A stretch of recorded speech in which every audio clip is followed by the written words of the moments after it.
Oke, berikutnya itu untuk pendapatan diterima di muka. Nah, kalau dibilang pendapatan diterima di muka, itu berarti pendapatan yang kita sudah terima, tapi belum kita berikan semua kepada pelanggannya. Contohnya gini, ini kebalikan dari beban dibayar di muka tadi, iya beban dibayar di muka. Nah, kalau beban dibayar di muka kan berarti dari sisi kita sebagai pihak penyewa. Kalau pendapatan diterima di muka dari sisi kita sebagai orang yang memberi sewa. Berarti kita ada ibu kosnya gitu. Nah, contohnya itu gini, kita udah terima uang sewa itu untuk 1 tahun. Berarti kan selama 1 tahun itu, ya utang kita sama mereka, eh, kalau kamar itu jadi punya mereka gitu. Maka tadi kayak saya bilang kalau misalnya kalian disuruh pindah sama ibu kosnya karena alasan tertentu, ibu kosnya itu harus ganti rugi gitu. Nah, jadi contohnya itu gini, tanggal 1 Mei diterima untuk sewa gedung itu 2.400.000 untuk 1 tahun. Buatlah jurnal penyesuaian yang diperlukan. Kita ambil dua, itu dia satu sebagai utang, satunya lagi sebagai pendapatan.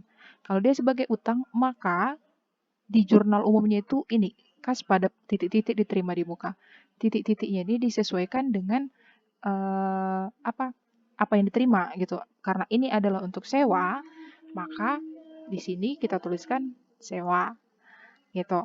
Nah, jurnal penyesuaiannya nanti ini, nanti akan kita hitung. Kalau dia dicatat sebagai pendapatan, maka kalau dia jurnal umumnya seperti ini, maka dia akan dicatat sebagai pendapatan gitu. Nah, kita buat jadi sama kayak yang tadi, kita harus tahu berapa yang sudah dijalani dan yang belum dijalani gitu. Nah, jadi yang sudah dijalani dia kan dibayar dari 1 Mei. Berarti untuk 1 tahun mulai dari 1 Mei sampai Desember di tahun yang sama, berarti ada 8 bulan. Maka 8 bulan yang sudah dijalani dibagikan dengan 12 bulan yang mereka bayarkan dikalikan dengan 2.400.000 untuk uh, sewa 1 tahun. Maka yang sudah dijalani itu adalah 1.600.000. Yang belum dijalani itu adalah ini ke bawah dia itu 800.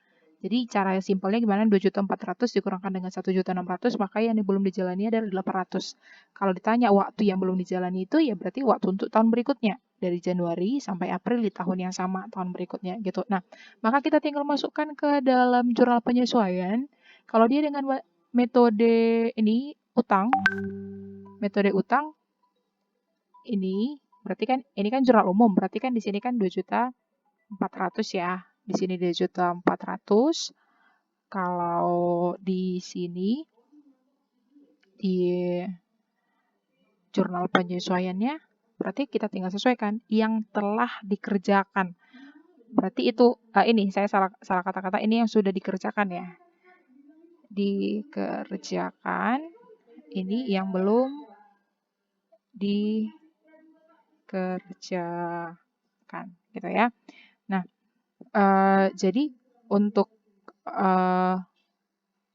jurnal penyesuaiannya dengan metode utang ini, maka ini kita ganti dengan sewa diterima di muka pada pendapatan sewa nominalnya yang telah dikerjakan. Yang telah dikerjakan tadi kan nominalnya 1.600.000. Maka kita tinggal menggantikan ini menjadi 1.600.000. Ini juga jadi 1.600.000 gitu. Ini kalau dia dengan metode utang. Kalau dia dengan metode pendapatan, maka dia jadi ini. Kemudian ini tetap di 2.400.000. 2.400.000. Ini juga tetap sama 2.400.000. Di sini yang beda. Di sini dia pendapatan sewa jadi 800. Ini jadi sewa diterima di muka. Nominalnya juga 800. 800 gitu. Ini yang belum selesai dikerjakan. Gitu. Jadi, tapi kalian jangan bingung. Berarti Bu, jurnal penyesuaiannya banyak kali lah yang mau dibuat. Enggak. Itu sesuai dengan yang diminta soal. Jadi yang diminta kadang kan soal ada aja bikin gini. Buatlah aja apa yang diperlukan. Kalian harus perhatikan neraca saldonya gimana, apa angka yang ditulis. Kalau di neraca saldo dituliskan sewa diterima di muka, berarti dia dengan metode utang. Maka inilah jurnal penyesuaiannya. Kalau di neraca saldo dituliskan pendapatan sewa, berarti dia metode pendapatan, inilah jurnalnya, kalian tinggal pilih. Gitu dia untuk pendapatan diterima di muka.